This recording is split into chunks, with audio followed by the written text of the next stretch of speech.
আমরা প্রত্যেকে আল্লাহর বান্দা।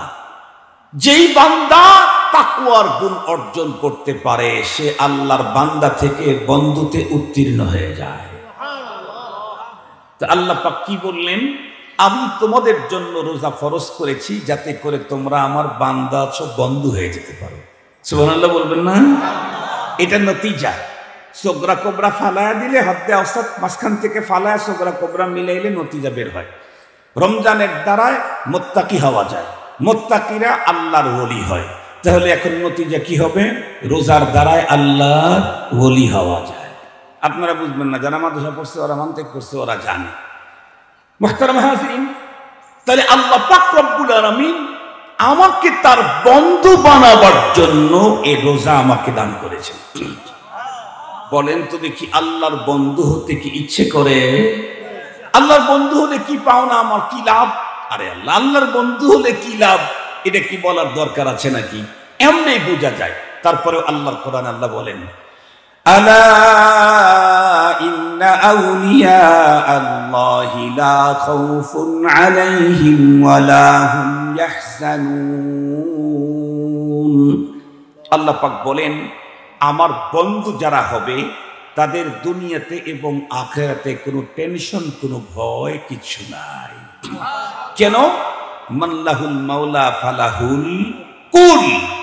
কেউ যদি আল্লাহর হয় আল্লাহ তার হয়, আর আল্লাহ যদি কারো হয় তার জন্য দুনিয়া আখিরাত সব হয়। এক বুজুর্গকে জিজ্ঞেস করছে, হযরত আপনি কেমন আছেন? উনি বলছেন, এই মিয়া, যার মর্জি মোতাবেক আসমান জমিনের সবকিছু পরিচালিত হয় সে আবার কেমন থাকতে পারে?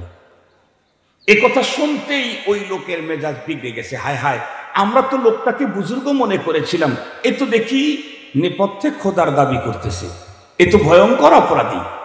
সে তখন চমকে উঠে বলে, হুজুর আপনি এটা কি বললেন? আপনি না হুজুর মানুষ? কি বলছি?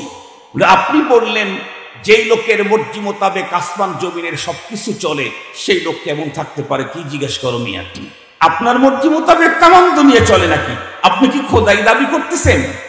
উনি মুস্কি হাসি দিয়ে বলছেন, তুমি 2 লাইন আগে বুঝলা কেন মিয়া? আমি যেটা বলছি সেটা বুঝো।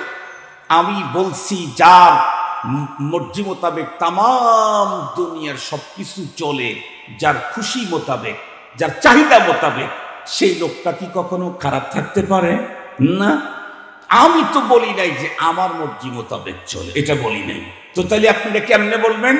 তখন জিজ্ঞাসা করলো, আসমান জমিনের সবকিছু কার মর্জি মোতাবেক চলে? আল্লাহ। বলে, আল্লাহর মর্জি তো আমার মর্জি। কি বলতেছে? আল্লাহর মর্জি, যেধার দৌলা ওধার, যেধার মাওলা ওধার দৌলা। আল্লাহর মর্জি আমার মর্জি। মুহতারাম হাজিরিন, খুব ভালো করে কথাগুলো বোঝার জন্য চেষ্টা করবেন। তাহলে রমজানের এই রোজার দ্বারায় রব্বুল আলামিন তার বান্দা বান্দীদেরকে বন্ধু বানাইতে চায়।